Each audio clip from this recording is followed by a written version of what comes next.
आखिरकार फ्यूरिन ने मिलकर नगाटो को बचाने के लिए कील को हरा ही दिया।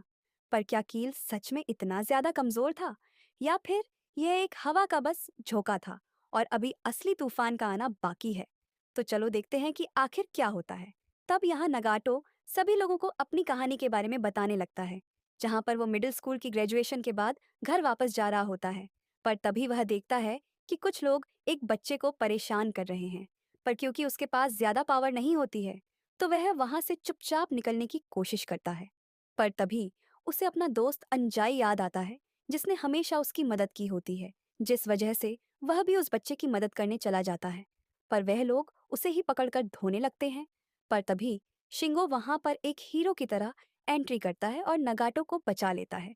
तब वो बच्चा नगाटो को थैंक यू कह के वहां से चला जाता है। और नगाटो ये सोच रहा होता है कि वह कभी भी अंजाई की तरह कूल नहीं बन सकता। पर तभी शिंगो उसे कूल कहता है, क्योंकि उसने ताकत ना होने के बावजूद उन लोगों को रोकने की कोशिश की होती है।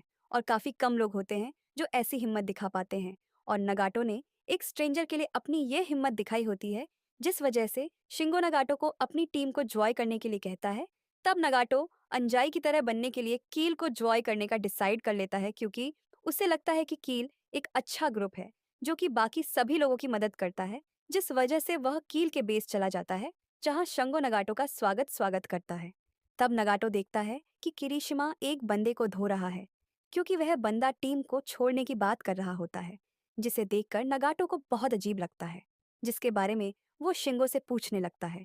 पर तभी शिंगो उसे एक जोरदार मुक्का मारता है और उसे बताता है कि उसके जैसे अच्छे लोगों को कंट्रोल करना चुटकियों का काम है, और वो डर के दम पर ऐसे बहुत सारे लोगों को कंट्रोल करता है।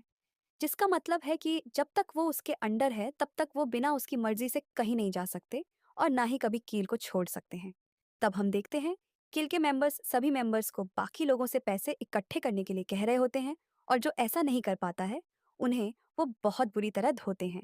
तब इन सब के बीच में नगाटो भी फंस जाता है, जिस वजह से वह बुरे काम करने पर मजबूर हो जाता है।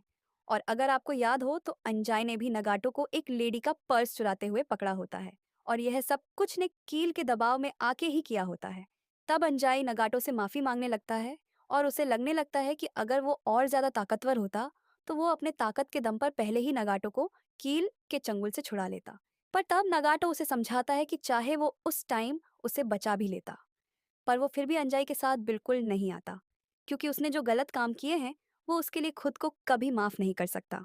तब नगाटो अंजाई को यह भी बताता है कि वह हमेशा से ही अंजाई की तरह ही कूल बनना चाहता था, जो कि दूसरों की मदद के लिए हमेशा तैयार रहता है, और यही वो कारण था जिस वजह से वह कील में आया था। पर अब सब कुछ बर्बाद हो चुका है। तब अंजाई उसे समझाता है कि वो बिल्कुल बेवकूफ है, क्योंकि उसे कभी भी अंजाई जैसे बनने की जरूरत ही नहीं थी। वो तो हमेशा से ही स्ट्रांग और कूल था। तब अंजाई नगाटो को गले लगा लेता है, और नगाटो जोर जोर से रोना स्टार्ट कर देता है। तब यहाँ वापस जाते हुए नीरे को होश आ जाता है। तब स्वर नीरे को बहुत प्यार से मारकर समझाता है कि आज जो उसने किया है वो बिल्कुल बेवकूफ़ी भरा था, जिस वजह से नीरे माफ़ी मांगने लगता है। और ताइगा उसे सेकंड ईयर्स को वहां बुलाने के लिए थैंक यू कहने लगता है। तनीरे साकुरा को ढूंढने लगता है और साकुरा को बताता है कि वो कितना ज़्यादा कमाल का है, और चाहे वह अभी ग्रेट रिप्रेजेंटेटिव बना है, पर उसने सबको इकट्ठा कर दिया है, और यह सच में बहुत कमाल की बात है।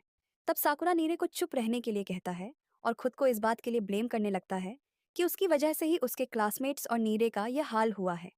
तब साकुरा को लग रहा होता है कि सभी लोग यह जानती हैं कि यह सारी गलती उसकी ही थी, और वह सभी लोगों को इस चीज को उसके मुंह पर कहने के लिए कहता है।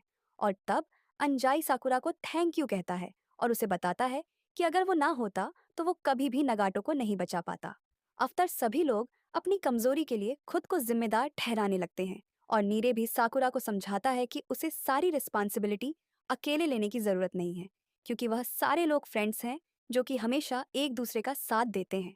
तब सभी लोग साकुरा को घेर लेते हैं, और साकुरा को एक अजीब सी फीलिंग महसूस होने लगती है, जो कि उसे तभी महसूस हो रही थी जब उसने सभी को मार खाते हुए देखा था।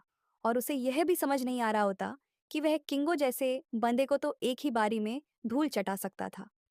तब काजी एनामोटो से कील के बारे में पूछने लगता है, पर क्योंकि कील अभी अभी न्यू टीम होती है तो एनामोटो को उसके बारे में ज्यादा कुछ नहीं पता होता। पर काजी को इसमें कुछ गड़बड़ लग रही होती है, क्योंकि शिंगो से मिलकर उसे यह एहसास हो चुका होता है कि वो अकेले इतने सारे लोगों को रिक्रूट नहीं कर सकता।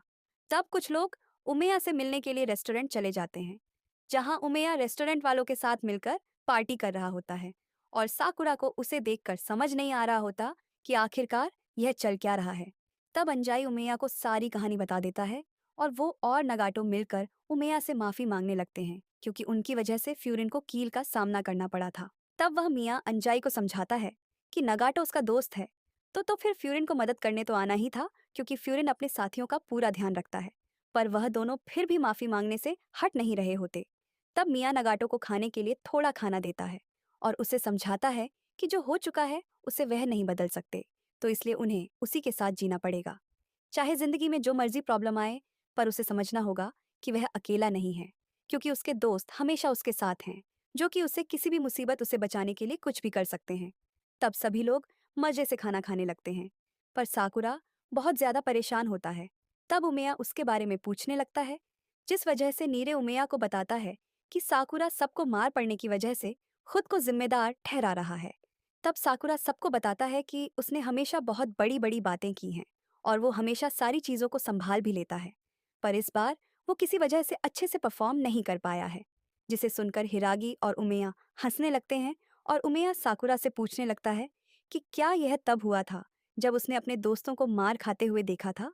तो अगर यह तब हुआ है, तो उसकी एक ही पॉसिबिलिटी हो सकती है कि वह उन सभी को पसंद करता है। जिसे सुनकर साकुरा ब्लश करने लगता है और इसी चक्कर में साकुरा का पैर टेबल के साथ टकरा जाता है। तब सभी लोग वहां से चले जाते हैं और उमेया हिरागी से साकुरा की बात के बारे में पूछने लगता है। तब हिरागी उसे बताता है कि साकुरा बिल्कुल उसी की तरह बातें कर रहा है, जिस वजह से उमेया को भी विश्वास हो जाता है कि साकुरा बहुत जल्द बहुत ज्यादा ताकतवर होने वाला है। तब साकुरा अंजाई और नगाटो को लेकर सुचिया से मिलने चला जाता है, जहां सुचिया अंजाई और नगाटो को देखकर खुशी के मारे रोने लगती है और वो सभी लोग इमोशनल हो जाते हैं। तब सुचिया इन सभी चीजों के लिए साकुरा को थैंक यू कहती है, जिसे सुनकर साकुरा बहुत ज्यादा शर्माने लगता है और उसे बताता है कि यह उसने बस अपने वादे को पूरा करने के लिए किया है। तब हम यहाँ पर कील का बेस देखते हैं, जहाँ पर एक बंदा अचानक से उठ जाता है और वो वहाँ पर बस फ्यूरिन और कील की लड़ाई देखने आया होता है, क्योंकि उसे लग रहा होता है कि फ्यूरिन अब कमजोर हो चुका है, जिसे कील बड़ी आसानी से हरा देगा। पर यहाँ पर तो सब कुछ उल्टा हो चुका होता है और वो इसका जिम्मेदार शिंगो को ठहराने लगता है, क्योंकि उसी की वजह से कील का यह हाल हुआ होता है।